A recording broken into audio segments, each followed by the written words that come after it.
Assalamu alaikum. Peace to you all. My name is Saba Ahmed. I'm a law student at American University. I am here to ask you a simple question. I know that we portray Islam and all Muslims as bad, but there's 1.8 billion Muslim followers of Islam. We have 8 million plus Muslim Americans in this country, and I don't see them represented here. But my question is, how can we fight an ideological war with weapons? How can we ever end this war? The jihadist ideology that you talk about, it's an ideology. How can you ever win this thing if you don't address it ideologically? Great question. I am so glad you're here, and I am so glad you brought that up because it gives us an opportunity to answer.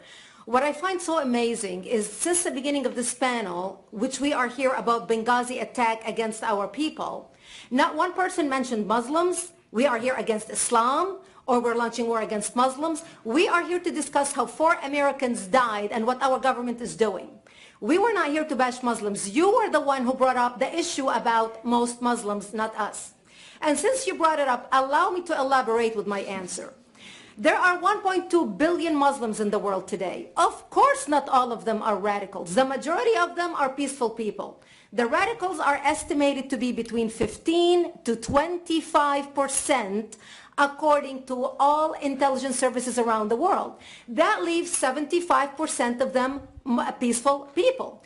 But when you look at 15 to 25% of the world Muslim population, you're looking at 180 million to 300 million people dedicated to the destruction of Western civilization. That is as big of the United States. So why should we worry about the radicals, 15 to 25%? Because it is the radicals that kill. Because it is the radicals that behead and massacre. When you look throughout history, when you look at all the lessons of history, most Germans were peaceful. Yet the Nazis drove the agenda. And as a result, 60 million people died. Almost 14 million in concentration camps. 6 million were Jews. The peaceful majority were irrelevant. When you look at Russia, most Russians were peaceful as well. Yet the Russians were able to kill 20 million people. The peaceful majority were irrelevant. When you look at China, for example, most Chinese were peaceful as well.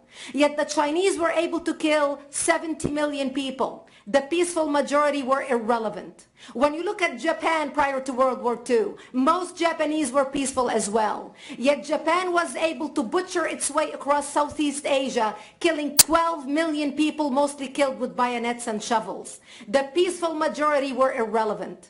On September 11th in the United States, we had 2.3 million Arab Muslims living in the United States. It took 19 hijackers, 19 radicals to bring America down to its knees, destroy the World Trade Center, attack the Pentagon, and kill almost 3,000 Americans that day. The peaceful majority were irrelevant. So for all our powers of reasons and us talking about moderate and peaceful Muslims, I'm glad you're here. But where are the others speaking out? And since you are the only Muslim representative,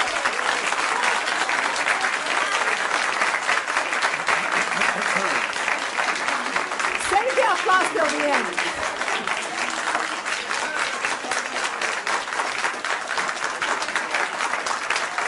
Thank you. Thank you. And since you're the only Muslim representative in here, you took the limelight instead of speaking about why our government, and I assume, are you an American? You're an American citizen. So as an American citizen, you sat in this room and instead of standing up and saying a question or asking something about our 4 Americans that died and what our government is doing to correct the problem, you stood there to make a point about peaceful, moderate Muslims. I wish you brought 10 with you to question about how we can hold our government responsible. It is time we take political correctness and throw it in the garbage where it belongs and start calling it fair.